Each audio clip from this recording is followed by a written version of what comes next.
Hello, everyone. Welcome and good morning. My name is Rina Alexin, and I'm the CEO of 280 Group. Thank you so much for joining us this morning. I'm really excited to bring you today's topic, which is the importance of fueling your product strategy with qualitative research. And I'm so excited to introduce Colleen O'Rourke. Colleen is a principal consultant and trainer at 280 Group. She has over 20 years of experience in technology, working in engineering as well as program and product management in startups to Fortune 500 companies. She's also currently a student at UC Merced, working on a PhD in the management of complex systems. Thank you so much for being here today, Colleen. It's my pleasure, Rina, always. Actually, this one is mine. It's actually our first webinar together. I'm so excited. All right, well, we have a lot to cover today, but first I'd like to start by covering some housekeeping items. After this webinar, continue to stay engaged with the product management community. One way to do that is by joining our LinkedIn group. You can use it as a forum to share best practices and tips and network with your peers. We'll be pasting the URL in the chat box shortly. At 280 Group, we love questions. We love interacting with you. Please, at any time throughout this webinar, post your questions and comments using the chat box to your right. We'll leave time for Q&A at the end of the webinar, and when possible, we'll even bring your questions during the webinar. And I'll take this time to answer our most popular question, which is, can I watch this later? And the answer, of course, is yes. All attendees will be receiving a link to the recording after the webinar has ended. So before we begin the meat of the webinar, I'll introduce a little bit about 280 Group, and I'll go over the Product Management Leadership Series, after which I'll hand it over to Colleen. So at 280 Group, our whole goal in life is to empower product professionals with the knowledge and tools to build products that matter. That's products that delight your customers and achieve measurable business results. At 280 Group, we apply over 20 years of product management best practices and principles to our own suite of services. So whether you are looking to optimize your product management process, looking for foundational or advanced training topics, or coaching for your team, we're really here for you. So what is a product management leadership webinar series about? Well, we interviewed many of your peers to come up with a series of topics that can help you grow as a product management leader and help you develop your team. Of course, our ultimate goal is to really help you enable your team and company to build better products. Today's series theme is going to be focusing on how to develop my team, whether it's people, practices, or tools. Today's audience, as we usually see, a lot of product managers and product marketers, about 50%. Around 18% are director or VP titles, and a great number of you are people in the other category. That's usually people looking to get into the product management field. Welcome today. This is a great topic for everybody who is joining us. So Colleen, I'll hand it over to you to talk about qualitative research. All right, thanks, Rina. So we're going to cover three basic areas, and that is, what are the elements of qualitative research? What are the phases of performing qualitative research along with the documentation that goes with them? And then applying the insights you get from that back into your strategy. So just as a brief overview of what we're covering today, we're really looking at how to wrangle and process the vast amounts of data that you get from qualitative research and how to feed that back into strategy. We're not going to be talking about how to perform interviews or how to conduct interviews or how even to set up the market research that goes into gathering the data. We do have, I think, Rina, a blog on this as well as an upcoming webinar that will cover this topic though. That's right. So we'll be pasting a link to download the Voice of the Customer template that you can use for Voice of the Customer research. And if you stay tuned through the end of the webinar, we'll introduce our next webinar topic, which is all about Voice of the Customer interviews. Perfect. So with that, let's get into the meat of this and talk about when I talk about qualitative research, what do I mean? And so there's formal ways of getting qualitative research. It's all about the story. It's all the quotes and the juicy jobs to be done work around your customer. It's really their story. And so we have some formal ways, there's a few listed here, but I want to point out that it also includes anytime you're on a sales call or anytime you're on a support call, you're actually connecting with your customers, and therefore you're getting important pieces of the story. So even those count as qualitative research. So we're going to start with a poll and ask people, what are the challenges that you face when you're working with qualitative research data? That's right. So I've just launched a poll, and if you can please select all that apply, what are your most important challenges with qualitative research data? Is it too much information? Is it that data can be contradicting? Key insights are not shared across the organization? You're not sure how many interviews you need to get statistically relevant data, or you're not sure what information is important to capture. Please feel free to vote now. And again, you can select as many of those that you feel apply. These are really great. I should have put a select all. Right. All of the above. All of the above in here. Yeah, I didn't want to make you choose just one because there's a lot going on here. Yeah, and I think from what I'm seeing in terms of the voting, we'll leave this open just a few more seconds to get insight. But from what I am seeing, I think the audience definitely agrees with you. Please get your vote. Yeah, it's pretty cross-board, so I'll be closing the poll now. Okay. So in terms of the data, yeah, 22% voted too much information, 52% say that data can be contradicting, and about between 40 and 50% say the rest of the three as well. So okay. Good. So not sharing it, yeah, hard to know what to capture or how many people to talk about. Okay, so we're going to talk about all of those things, which is great. So hopefully we'll be able to give you some answers to those frustrations. And here I just have a slide capturing those frustrations and more, which are the most common things we hear about and what results. And so you may also be suffering some of the impact of going through those problems, which is that you either get a superficial analysis, which means you hear one person and you're like, okay, I understand that problem. I'm going to run and solve that problem, even though it may not be true for the rest of your market, but you understood one person clearly. So you're like, okay, let's run with it. Or you get this long string, you've done all these interviews, you've done this research, and you've got piles of documentation and lots of recordings, but no insights are coming from that. Like everybody just kind of babbles around the topic, but they don't really tell you what's happening.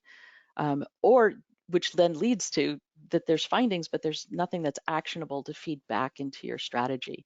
So what happens is there's just a lot of wasted time or this total misdirection in your product strategy where you're missing that sweet spot.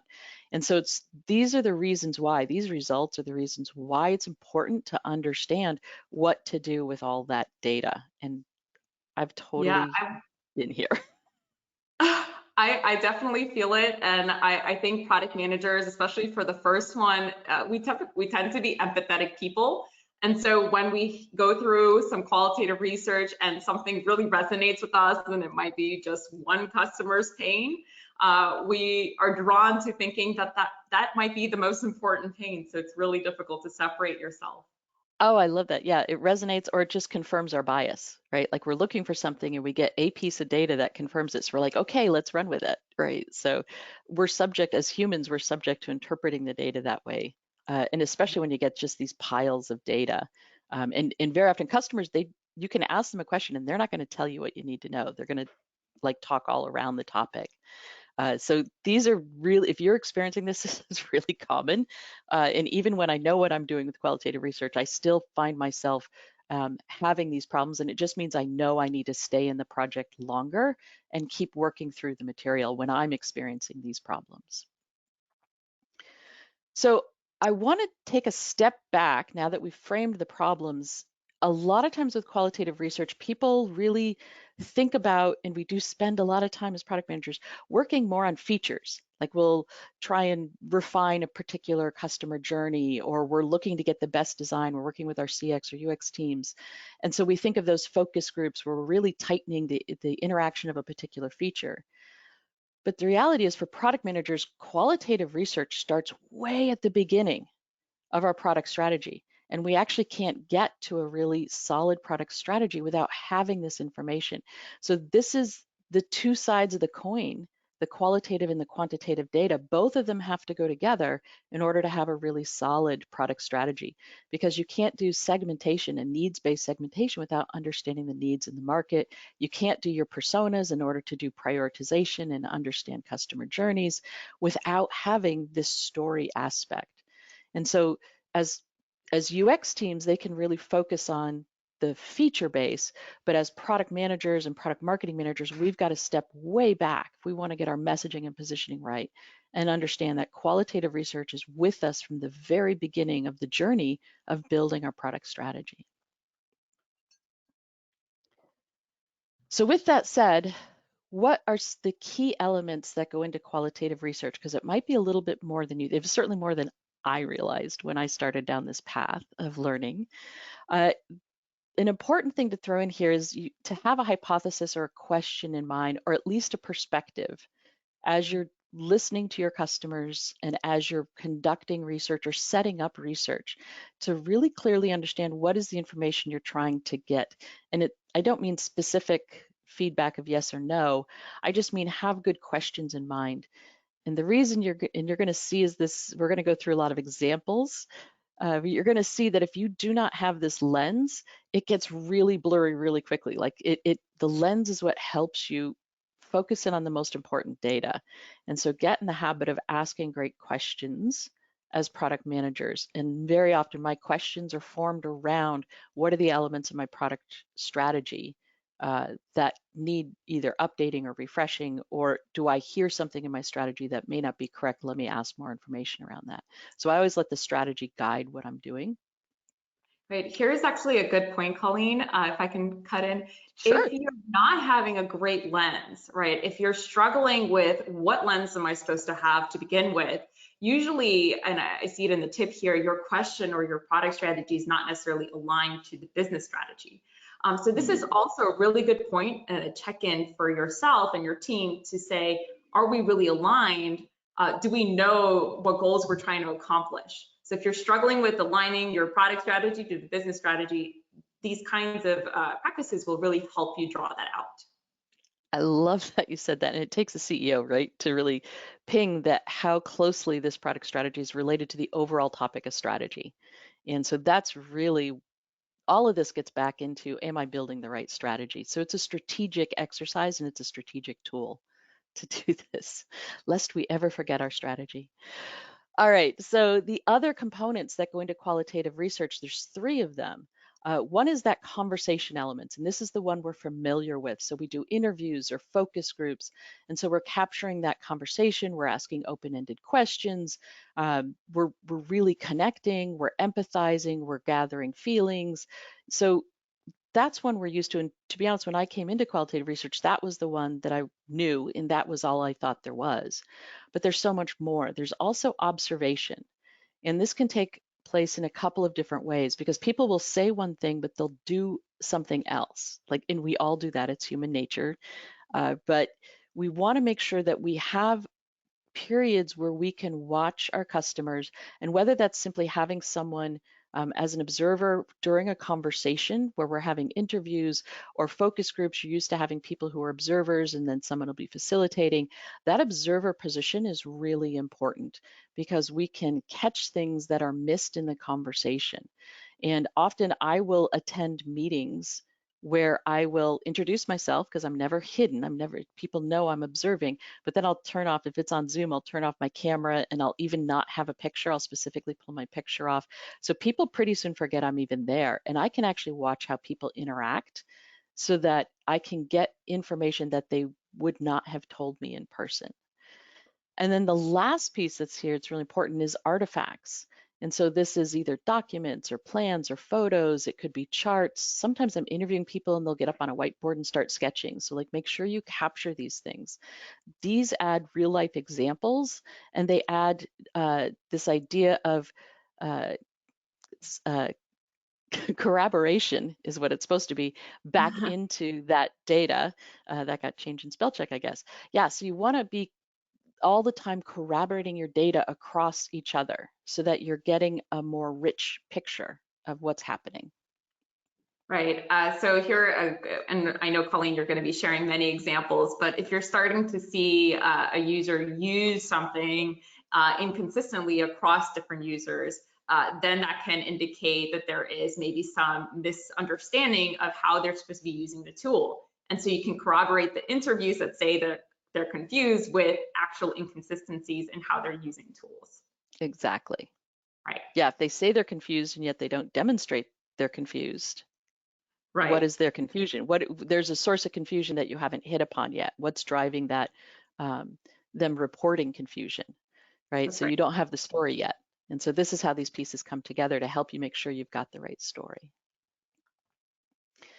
All right, so let's talk about the phases of performing qualitative research. And here we've got another poll where we're really talking about the documentation. So now we're getting into the nitty gritty. What are you capturing what is the data that you're actually capturing during the qualitative research, and then what do you do with that? And I'm just looking for the pain points around that. Right. So once again, the poll is launched, and it's another, please select all that apply. I think many of these answers, people probably can't choose just one, so select all of them that apply. Do you use your documentation, and do you regularly share findings with teams? Do you post it to a shared location and notify the team that it's available? Does it feed into any product strategy updates? Or do you just have a notebook with ideas around here somewhere? I love that, Colleen. And actually, the last one's even better. What documentation? So if you can, please select all that apply, excuse me, and we'll leave the poll up for a few more minutes, or a few more seconds rather. These actually get me. The last two are so funny. I have all of these Post-it notes all over my desk right now. I should have said Post-it notes, yeah. I have a notebook with Post-its in it. Yeah, you're definitely reminding me to maybe clear off my desk a little bit after this. Yeah, yeah. Yeah, and there's a lot of things going on with this poll. It's not just what are you documenting, but who are you sharing it with? That's And right. it feeds into the importance, and we're going to touch upon this again at the end, but it feeds in the importance that when you're talking to the customer, there's a lot of people cross-functionally in the organization who also want to know about that customer. Everyone from your development teams to your marketing teams to your design teams, your support teams. These are all people who have ability to impact the customer almost directly. And so they want to share this information. But often we find that what happens is somebody goes and visits a customer, and maybe you hear about it and maybe you don't, and you don't have the ability to extract that finding. I think this is one of the things that really frustrates executives is they want to fund people going out to visit customers, but they don't see the benefit coming back and being shared across the organization. That's a really, really good, great and strong point. And I think the audience at least shows that they do share findings with the team. About half do post it to shared locations, regularly share findings, and feed those findings into their product strategy. About a quarter have that notebook, and another quarter said what documentation. So I'm feeling the quarter right now with my Post-it notes. I've been on this full journey. I have experienced all of these things. All right, so now I have a handle. It sounds like for 50% of you actually doing really well. And so it's great that you're here with us, and maybe I have things to learn from you guys as well. But let's dive in here and talk about documentation. One of the things that confuses people about documenting qualitative research is they don't understand there's 3 phases of just going through the research process, and each one of those phases has a different kind of documentation. And so you may be doing one, or you may be confused in what counts as documentation and what doesn't. And so we're going to dive into each one of these phases during this webinar and talk about what is involved in that phase and what kind of documentation you might expect to see.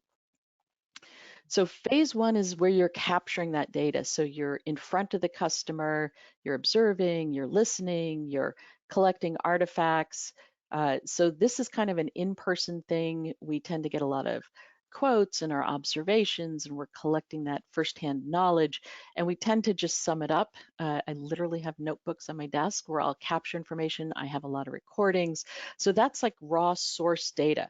Super important, also super important to make sure you keep confidential and safe. It usually has identifying information in it, but it's not itself insights. It's just the first step.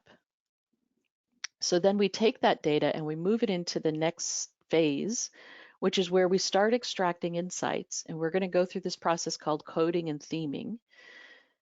And I'm going to walk you through that when we talk about the phase 2. And we're going to see how slicing and dicing the raw data that you got in phase 1 can start to reveal those insights. And so that's another level of documentation. And that's something that we could all get better at. Certainly, I know I can, at sharing that with the cross-functional teams, because that's when they really get the juice, when you start getting a lot of insights across the organization from that data. And then phase 3 is where you document you write up your results, because honestly, the coding and theming can be hard for someone else to read. And so at the end of whatever exercise you're going through, you want to document what came out of that, what those insights were and what your actions were that you took, so that people can trace back and they don't have to read either the phase 1 or the phase 2 documentation. So those first 2 phases, very heavy, data heavy. The phase 3 is where we just slice it clean and write up what the results were. The thing about doing this is we're going to have traceability all the way through. So even when we get to phase 3, we're going to be able to trace back to phase 2 and say, where did I get those insights from? And from phase 2, we're going to be able to trace back and find, how did I capture that data? What person was I talking to? So that maybe we can do some additional research, or someone can follow behind you in case you win the lottery and decide not to go back to work the next day. Someone can come behind you and trace your journey. All right, so let's jump in and talk about phase 1. So phase 1, I generally refer to as field notes. Mm-hmm. And ideally, we have these nice clean field notes. You have a notebook and it's got the date and the time, the people who are involved, if you used an interview template or not. If I have a recording, I'll also do in my notes like the time into the recording. So at 15 minutes and 40 seconds, I'll put a big Q with that time code on it, and I'll know there's a great quote there. So I can go back and capture that later. I don't have to do it live in the interview. So I'll very often have like timestamps. So some people I'm interviewing and it's just not getting a lot of data, but all of a sudden there'll be something really interesting. And that way with the timestamp, I can go back and just capture that part of it. Capture any ahas, like if you get insights right in the moment. And the goal is just to actually accurately capture what's happening in this conversation at this time. So that's ideal. And I do that sometimes, but I also wanted to share the reality, which is a picture from my notebook on one of those notebooks that I have, where I ran out of paper and just started adding Post-it notes to it because this person was so interesting as I was going through this. So this is a reality. Sometimes I really do have very messy notes. Whenever you're writing something by hand live in an in an interview or in person, you want to rewrite those and type them clearly within 24 hours, because you walk away from the interview going, oh, that was so clear. I understood exactly what they were saying. And I've got so many insights bubbling from me. And I've sat down like even just 2 or 3 days later to try and transcribe everything and bring it together. And I can't remember what they were saying when I wrote that note with an exclamation point. So seriously, within 24 hours, capture that. In academia, if you don't capture and rewrite your notes within 24 hours, it doesn't count as data. So let's put it that way. But Wow. I just take it as a good, it's reality, is we need to capture it. It's a good best practice. And Colleen, you're making me feel a little bit better about my desk now. That it definitely looks like a real notebook. And I can't agree with you more. If you don't do it within 24 hours, you never will. I recommend, just like any other thing that's like a habit that you want to form, start with the very first note. Force yourself to write down just one item and it'll start flowing. But you have to start it. First step is always hardest. It is always hardest. Speaking of which, I had interviews yesterday and I need to get them done today. Okay, so the other thing I want to comment on field notes is they contain a lot of private information, potentially confidential information depending on who you're talking to and how sensitive it is. And there was a time I was invited in to interview within an organization and do a research project inside an organization. And they gave me a cubicle and I had a nice little desk. And I walked away to the bathroom and I shut my laptop. I locked my laptop, but I left my notebook sitting right there. So there were all my notes from the interviews with the execs and all the plans and all the things. Nobody caught it, but I did when I came back. I'm like, oh, that was so foolish. So I've switched to these smaller notebooks. So when I go on site, I take a very small notebook and it fits inside my purse and I carry it with me everywhere. I never leave it behind. So just starting this idea of protecting people's confidential information, even if it's just their identity and you spoke to them, they can feel like they should have their privacy respected. Yeah, we cannot highlight that enough. And mistakes happen, but anything that you can do to prevent them from happening, that's the most important. Absolutely. All right, let's get on to the good, juicy stuff. Everybody's got field notes, but phase 2. So phase 2, we've got all these recordings, we've got these notes, we've got these pictures, we've got documents. So what we want to start doing now is processing them with a thing called codes and themes. And coding is done differently by a lot of different people. And so I'm going to teach you the method that I think works really well for product management and works really well within the organization to bring other people in to help join in the fun of coding. So we're not going to make it too complex. But the idea with coding is to take anything from your field notes or your source data and ask yourself, what is this really about? And this is where the lens comes back in, right? You need a lens to say, why is this important to me? If this particular fragment of information is important, and maybe it's fragment within a context, and then provide one or more codes. And these codes are really just, think of them as keywords that are going to allow you to start searching and mixing. They're the link that link the source data to the insights you're going to get. So it's great. It's even better because this is a very subjective, what code would be the most important thing. This is where working with a team as you're processing the data can really be helpful in getting everybody excited about how do we slice and dice this data.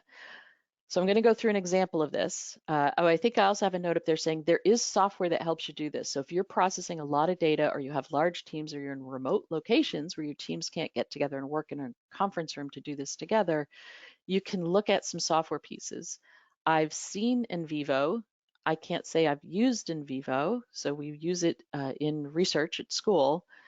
It is large, it is expensive, and it can be a bit time consuming. But if you are in that situation where you're having large research and a lot of people involved in helping you process that, it can be helpful to move to a software to help you to do this. Okay, let's look at an example of this because it's very abstract right now. So to give you this example, I'm going to use my own research. I'm not going to use my school research. I'm going to use my 280 group research because I've got more examples there. And in 280 group, I am asked to go into organizations and look at their product management department, their whole organization and the people they interact with, and just get an assessment of where they are against best practices, what are the gaps, and then how can we optimize that department. And so it's really, these are the lenses, to give you an example of research questions or lenses that I go in with. I'm looking for the gaps and I'm looking for anything that's hampering this group from moving to a more optimized product management organization and then helping them build that roadmap. So as I look at the gaps, I'm also looking at how do I structure them in order, like what would be the right order to go through. So here's an example. This is a quote. Anytime I'm using quotes, I put them in quotes so I know that that's a direct quote. Sometimes I may also pull from that quote just what I think is the key information, and then I'll drop the quote so that I know personally whether I'm looking at a quote or my summary of a quote. So as we look at this, you can hear the frustration. Those of you who are product managers probably have felt this frustration of this person. They're not really saying, I know what they're talking about from my expertise, but they're not sitting here saying, my product process doesn't exist, right? But the possible codes, so I might look at this and say, there's a lot of information here around product process. There's some information around success metrics, strategy. There's some issues around authority. Who's got authority to make decisions, potentially?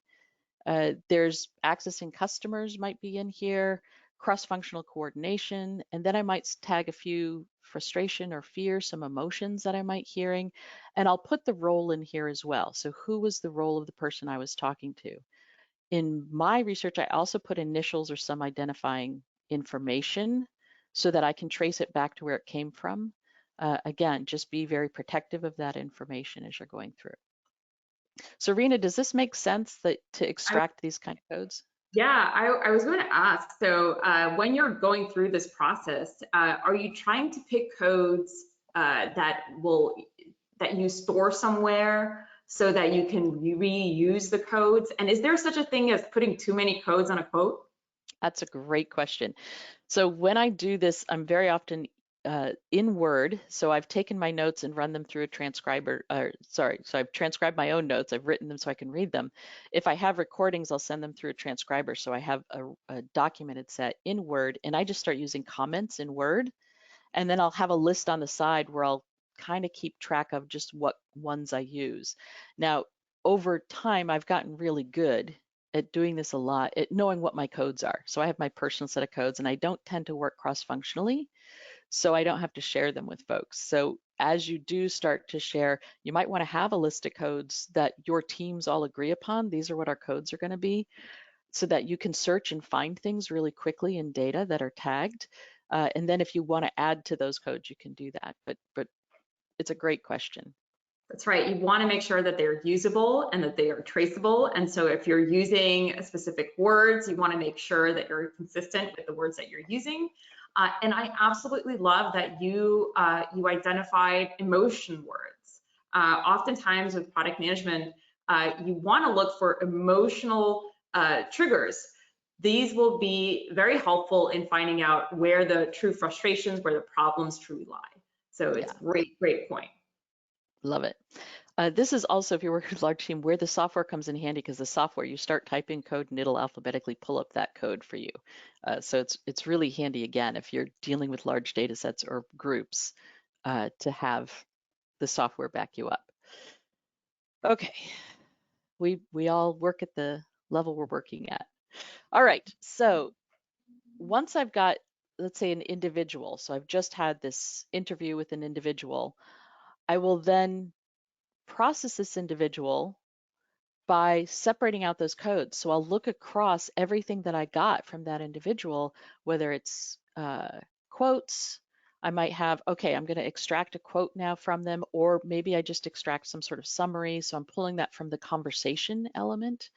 Maybe I've got observations that I gathered, and they're in my notes as things I've observed with them in their day-to-day job. And maybe I have some artifacts that either they gave me or the organization gave me to back up. And so I'll collect all of these information together. And obviously there's a lot here than just the three, but these are examples of the kinds of things. And I'll look just at the ones that have the product process code attached to it. And from this, now I've got a slice of my content, a slice of that source data.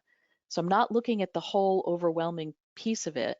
And I can start thinking, what are some possible themes that I see coming from here? So themes will eventually become insights, but right now they're just a theme. I haven't proven them any more than this one person. But I can start to see, yeah, there's a lack of confusion that's arriving from a lack of product process. There's some authority issues around prioritization decisions. And I would classify this particular individual experience as being an ad hoc product management maturity. So I'll start to log that, because that's one of the lenses I look through, is trying to diagnose the group as a whole. And I'll do this for each individual. And some individuals give you a lot of data, and I will literally do the entire process through. And some individuals just give me a couple pieces of data that maybe back up other people's data. So everybody's a little bit different as I'm doing interviews. So are themes very similar to codes, where once you start drawing different themes, you want to keep those consistent as possible? Yes, eventually we're going to get there. So I will also start looking for, and you'll see this theme repeated again, but I also want to give people the ability to have a slightly different one, because especially if you're doing a project that is ongoing, so many of our research projects are, to have the freedom to adjust this because we might come back to this organization, or we might have somebody else who's in a different part of the organization who have a formal product process, but they're still maybe not as effective and they're still experiencing confusion. So that theme might be slightly different. And so leaving people the ability to have a slightly different theme. We will, though, in the end, collect the themes the same way we do with the code. So it's great insight to then say across a market segment, what are we seeing? What are the common themes? So we do want to drive to that eventually. And again, me doing this for years, I've just come up with my own. I can recognize themes and repeat them rather consistently. It's a great point. Okay, so once we've done that for an individual and a series of individuals, so maybe for you that's market segments, you've interviewed different customers out in your market segment, you want to now look across many respondents together. And so now we'll take that same product process code and we'll pull all of the data together, or at least what I'll do is I'll pull themes together, and then I'll pull the key data elements that support those themes. So I won't necessarily pull every piece of data. And then I'll look and say, what is the representation across this group? Can I say this as a whole across this group? Or was there just one individual who was experiencing something that was very different than what other people experience? For example, I was working one organization and one PO said, oh my God, I have something like 7 or 8 Scrum teams that I'm driving. And I'm like, 7 or 8 Scrum teams, that's a lot of Scrum teams that you're driving. And I was like, does this happen across the organization? And we had to make a second pass back and add many more POs into our process that we then went out and surveyed to get back. How widespread is this an issue? Was it just that one individual, or was it across the organization? Turns out it was just that one department that was spread really thin. And so that drastically changed the recommendations I had. So there's a lot of insights that start coming together as you bring many customers now together, looking under the code to see if there's alignment in those themes. Right, and this will really help if you have that problem that I mentioned earlier about empathizing too much with one specific customer or client interview. This will really help you take that quantitative aspect and bring quantitative data to back whether or not that empathetic reaction you had is justified or not. I love it. Absolutely. We're always working in mixed mode, right? It's never just all about the qualitative or all about the quantitative. As PMs, we've got to be good at both. I love that insight. Here we see a new insight pop up that wasn't in that individual, but that's that there's an organizational misunderstanding about Agile and what Agile is and how to use it. But it popped up not there, it popped up in other places. So again, you'll get new insights, but there's the repetition. So yes, there was another one that followed through that I did keep consistent across those particular people. Okay, we're not done yet though. There's more magic to happen. And that's when you start combining the codes together to get some really interesting insights. So for example, if I look at product process, but I combine that with the roles that I'm seeing. And so now I want to extract just especially, this is especially true between executives, in my case, in my instance, executives, PMs, and like everybody else, but sometimes even separating developers from what the downstream teams are. So getting basically different insights into the product process, who's involved, how do they feel about the product process? Because you can start getting some different perspectives on this one element when you slice it by a combination of codes. So interesting there. Another way to do this is very often looking at departments, and communication is another theme that I'll pull out and say, sorry, these are supposed to say codes, not themes, my apologies. So departments and communication codes, and say, how are people reacting and acting within a given, how are they communicating together? And does that communication vary according to either their departments? You could also slice it by roles. So again, another interesting one. And then finally, you want to pull all the way back and look across, in our case at 280 Group, we look across organizations that we're working with to say, are there new opportunities in the market? But you'll be doing this with if you've got a B2B, it's going to feel very similar to what we do at 280 Group. But if you have a B2C, you might be pulling back and looking at your whole market segment, looking at all the users, or maybe looking at a group of personas across the market segment and saying, is this true? And maybe you want to start comparing one market segment users with another market segment users and saying, how close are they? And this will give you some insight into how you've defined your market segments, and maybe they might need some redefinition around that. And so continuing to change the combination of codes that you're dealing with as well as the zoom levels that you're dealing with continue to give you different kinds of insights.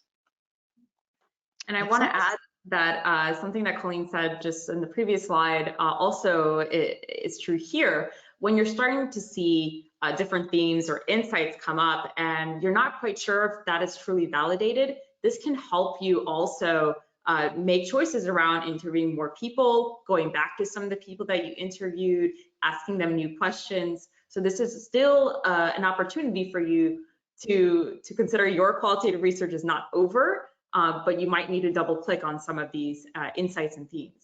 Absolutely. Very often they just lead you to more questions and that you Right. then go get more data on. But you're asking at that point, right, you're really bringing that focus lens in much tighter, and you can get really, really intimate data at that point that informs your strategy really well. Right, you don't want to do that to repeat the whole process over again. Exactly. Just keep tightening it down, tightening Yeah. it down. This is an example of the tool I use, which is a mind mapping tool. And right now I'm using Simple Mind, but their MindJet is another great one as well. And I'll just start, this is a very small organization that I was looking at, so you can see how quickly the growth can come through. And this was just, at this point, I've moved out of the Word documents and I'm pulling just the key ideas and I'm reorganizing them. And I love mind mapping because it just lets me kind of shift things over. I can copy and paste if something belongs to multiple codes and start looking at where do I see themes across the organization. Let me slice the data another way. So I guess you can't really see the zoom in there. It was supposed to be helpful for you to read, but in this case, I also use color codes. I start with the color codes as codes. So I'll bring my keywords or my codes in and group things, and then themes will emerge. But then you're right, Rena, I'll start to evolve the map to be, I'll drop the codes and start organizing by themes. And then I can take the data and say, what is really truly supporting those themes and what themes look alike, and collect all the data that belong to that theme. And I can kind of, it's really massaging the data to start saying, let me get the insights from this. So at this point, I've got a massive amount of data, but I've pulled out only the key things that are important and I've tagged them so that I can really look at apples and apples together and see what's happening across an organization. The other thing that I love about this is I do zoom way out where I can't read the words, and I look organically at what's happening at the map. And I can see that there are areas that have like one or two pink things that have a lot of text behind them. And so there's a lot of energy, there's a lot of data there. And then other things just have like one or two little small items pulling off of it. And those are probably going to be less important. So as I start looking at the map organically and how it's growing, I can actually get a sense of where is the energy in the map in the data just from that alone. That's a really good point, and it's really helpful. Again, I want to reiterate this. Make sure that when you're doing this process, that all of the items here, the text is coded so you know where to go back to after you have a theme going. So you want Yeah. to make sure you can always refer back to that original interview if you need to check in again. Absolutely. So I've pulled off names, so I usually have initials that are under here, and then I also will add the code as I start moving to themes. I'll add the code it came from, or at least the person, so I can get back to where that theme came from. So I can go back to the mind map for that individual, and then I can see where that data came from. So always being able to trace back, because the next step is, so this is a very, you can see this is a very messy process. Phase 2 is very organic, it's very subjective. But if you continue to massage it, and every single time I do one of these, I get to a point where I think I'm never going to get through the data. I'm never going to find the common themes. And that's literally like 2 hours before everything starts falling together. But I always go through this experience of too much data, and then somehow it just always rolls into, it just works. So you just stick with the process. Awesome. But when we're done with this, we move into phase 3. So now we've actually got themes that we've found common themes that I then start converting into insights in the data, because now I've got themes that are backed up by data. I'm seeing them repeated multiple times, and I can trace back to their origins. And so now we want to document that. And this is kind of a formal documentation that we do when we come back to companies and make our recommendations. But you could also just be doing this in like around your company at like quarterly reviews where you're like, what are we finding has happening as part of our market research, and sharing that with your organization. So it could be as simple as a PowerPoint that maybe a cross-functional team is putting together to say, here's what our data is finding in the market, here's what's trending, here's what's happening behind it. So you want to make sure to always communicate back out, and don't leave people to sort through your phase 1 and phase 2 data. Write it up, because someone's going to either question the subjectivity, they're going to get lost. You can see that that's not the best data to communicate your findings across an organization. So clean it up as you go. Okay. Sometimes, by the way, we're pointing this out back at, you do the customer councils and you're doing the strategic councils. That's a really great time to say, hey, we've been doing some research. Here are our findings. What are your findings that are back in there? And that's another example of where we go more formal presentation of data. All right, so let's get to the juice of this, because we're almost out of time here to get to Q&A. And let's talk about now our themes have come together to give us solid insights. And so how do I roll that back into your product strategy? So a couple things to consider. The items on the left there are the areas that I hit most often. When I come back to update my strategy, usually it's someplace in one of these items where I'm finding the biggest hit to be evolving. But you also want to look for new opportunities, something new you can do with your product, or new product opportunities, so that you can bring that to your exec team and say, hey, we've got something new that we're seeing evolving. And when you do, lo and behold, you've got the nice traceability. You can say exactly how many of your customers were saying it, when you interviewed them, the time. You have all of that to back up your insights with, to really support your ability to say, hey, this is important. We need to invest time and money to go do something new. And then also remember the product process itself. There are just different times that you can update certain things and different times you can't. So just be sensitive to that. Coming out of the data we just saw, some examples might be, I might update my personas to have a new persona. So maybe there's this influencer that's coming into our system that says there's an executive team member, we might give them a role, we're going to start developing their persona, and we're going to start developing maybe some of their problem statements so that we can get a better view on our product from that perspective. And maybe we're going to be updating some problem scenarios because it seems like Agile is kind of being misunderstood at certain parts of the organization and being confused with being a product process. So maybe this is a problem we hadn't hit on before. And so now we can start bringing this up more in the research that we're doing, and we can bring it into interview templates, and we can bring it into some other things to make sure that we're getting more data on that. And maybe we want to update our business case that said, hey, if we were to actually target these executives, maybe we could increase customer lifetime value. So just some things to think about where this might have been bringing in impacting our strategy based off of the information we got from those interviews. Couple final thoughts. How much is enough? How many people do I need to talk to? There isn't really a magic number, although a lot of people like to think there is. So depending on which philosophy you're going after for qualitative research, you want to keep asking questions until you start seeing the same data within that market segment. So if you've defined your market segment and you're getting the same data and you're starting to push the boundaries of that market segment, so maybe find some outliers, and their data is either in common, in which case maybe your market segment's too small, or they're definitely outliers and you can identify how and why. So you want to look for patterns across the data, which is why it's so important to share this information and document it. And with that said, like competitive analysis, you're never done. Your customers do not stop changing. The market doesn't stop changing. So you need to constantly be doing some element of this work. You want to work cross-functionally because it's going to make it so much richer, the insights that you're getting, as well as you can propagate those insights across the organization and keep people aligned as to these new opportunities.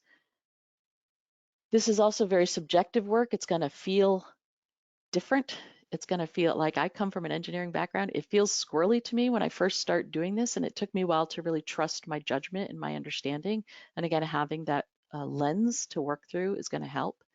And as we've said multiple times, maintain confidentiality, protect people's data as you're working in the market. Cannot stress that enough. That's it. That's what I got. Well, Colleen, Huzzah. just as a reminder, we have a gift for you. So Colleen actually put together this wonderful customer site visit canvas. Colleen, do you want to say a few words about it? Sure. This is just a one-page canvas that just walks you through capturing the most important things from a visit. So if you don't have a lot of time, I use it mostly when I've had a phone call, like I get called in on a sales call, or I get called in on a support call or whatever.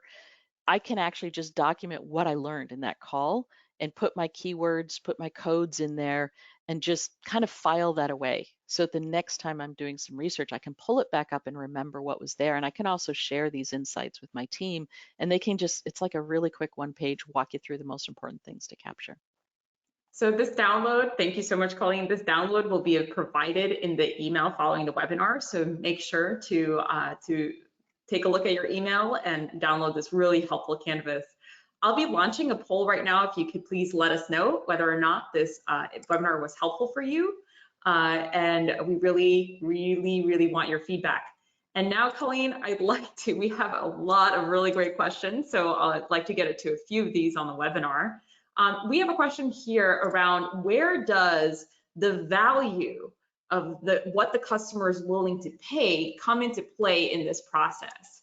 So Wow. the question here, right, the great question is that customers that pay more to receive, a specific feature or, have a feature request may be prioritized. So what do you think about that question? Yeah, wouldn't it be great if we could just ask our customers what they would pay and they would actually tell us? Because that would just be so much easier. So when I'm looking at this, I'm looking at the number of people who share the problem, right? So this is where that quantitative view of your qualitative data comes into play. But I also look for the resonance of the emotions.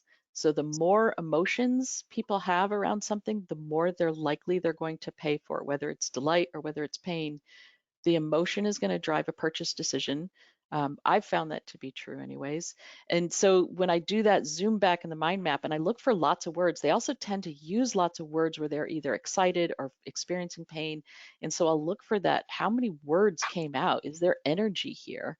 And follow that energy to say, I think this is worth greater value to them, or there's emotions that are attached to it that are stronger than other emotions. Right, and we get this question a lot. We've addressed it in other webinars. I would say also bring in this qualitative research is one input. When you're talking about pricing discussions, you probably want to bring in your market research folks to help you, and it may actually mean you're asking different questions in your survey. So we have a few questions here about codes. I'll ask them in order. The first one is, how can you relate jobs to be done within the codes? Do you have any recommendations there? Uh, well, you could actually create, if you've already done a jobs to be done analysis, you could actually take some of their tasks that they're doing or even their goals and tag those as codes. I think that's really insightful. I haven't tried it, but that would be my first approach to do that. Right, Absolutely. and if you are doing jobs to be done research, the things that Colleen mentioned around the emotional aspects, oftentimes that is missed when we're doing just general research, and that's definitely a jobs to be done aspect. So Yeah, you could bring in common pain points, right? that And see if they're across totally valid code, right? We're seeing this pain point. Let's tag it everywhere we see it and see how broad it is. Absolutely valid code. yeah, and the frequency will tell you how important that problem may be or how Well, relevant. yeah, it'll tell you how prevalent it is in your market space. So if you marry that with the energy, then you're starting to get the importance of it. There you go. And then, so here's a question about how do you apply codes to working with B2B products? So where you may not always know the end user. So is there a way for you to have,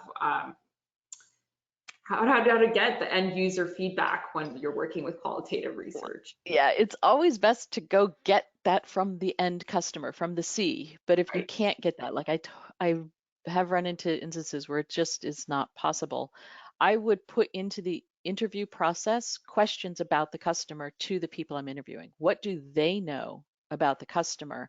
And then you could create a whole new set of codes that maybe they've got like a C underscore, and every time you see that, you're actually referring to the C side of the equation in B rather than the B side. But figure out what they know. Ask them all what they know. It's a really good point. We have a lot of questions. We may not get to all the questions today. We'll do a follow-on post to get to all of your questions, so please continue to ask them. We have a question here from Brian Jennings around what are the best ways to find people to interview for research? So how do you offer incentives? What are some tips for finding people?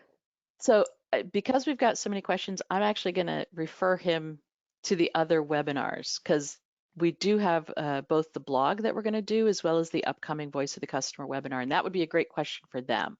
Like, where do I go get people to provide the content in the first place? Great. So I think that it's a much more complicated question than it seems like. That's right. And so that's a really good segue into our next webinar, which will be next Friday. We're doing it with AIPMM. You don't have to be a member, but you do need to sign up and register to listen to this webinar. It's all about harnessing the voice of the customer to deliver a superior product. So this webinar will actually go into how do you find interviewees, how do you conduct the interviews, what questions you ask. So it's going to be a very helpful webinar, and it's just happening next week. And then you'll have lots of time to get an answer. So do we have one more question that was from We today's do. webinar? Yes, we have a lot. So I have a question here about weighting feedback according to the customer. So how do you weight feedback when you're doing this process? So I tend to weight by, again, the energy and the frequency. And you also, so because I'm doing a B2B, I have a weight I know is there from the sponsor who's hired me to do the work. It sometimes has a weight. You can add a weight as a code. You could easily just add W underscore high, medium, low, or something like that. Yeah, but I tend to try and stay away from the politics of what's being involved in the data and just look at the data itself and just say, what are the themes that I'm seeing? Right. If you're paying attention too much to a single customer, you may actually be missing with your product strategy a whole other market that may actually be having more of the pain that you're trying to solve. So it's probably important to use this qualitative research to not bias it from the get-go. Yeah, you may have some personas that are weighted differently, and you may choose your interview structure, but that's again how you set up to get the data, as opposed to processing the data. We'll have time for one last question, and this one was asked by Daria. And the question I think is pretty interesting is what is the time frame required for each of these phases? And the question really was because executives will want to know when can they see the yeah. Right. So I tend to, as I start my interviews and start my research, I'll start phase 2 almost immediately. So as soon as I complete an interview, I'll start a phase 2 for that person. However, depending on the scale of the research, it can take quite a bit to get through phase 2. So that small organization that I was looking at, I think I only had 5 people to interview, but then there was a lot of processes to review and a lot of artifacts to review and some observation. That whole thing, I think, took me about 2 weeks to deliver. So there's a fair amount of time. And depending on the density of important information in the interviews, you can spend a lot of time doing coding. Like I said, some people can talk a long time and not say anything terribly important through your lens. But then some people say a lot of great stuff, and that's a very dense interview that takes a longer time to code. But generally, I'll spend as much time coding an interview as I will conducting the interview. So there's that one-to-one. And then after coding, you've got all the theming work to do. Right. It's going to take time. It's going to take time. Whatever you dedicate to interviews, assume there's at least double that. Right? I would at least double that to get through just to the end of phase 3 to capture those insights. That's great. So I want to thank everyone so much for joining us today. Thank you, Colleen, for a wonderful, wonderful presentation. I hope I learned something new today. I hope you all did. Please sign up for our next webinar. Be on the lookout for an email following this webinar with a link to the recording as well as to that new canvas. and feel free to download our Voice of the Customer template. Thank you all so much. Have a wonderful rest of your day. Bye. Bye, everyone. Bye-bye.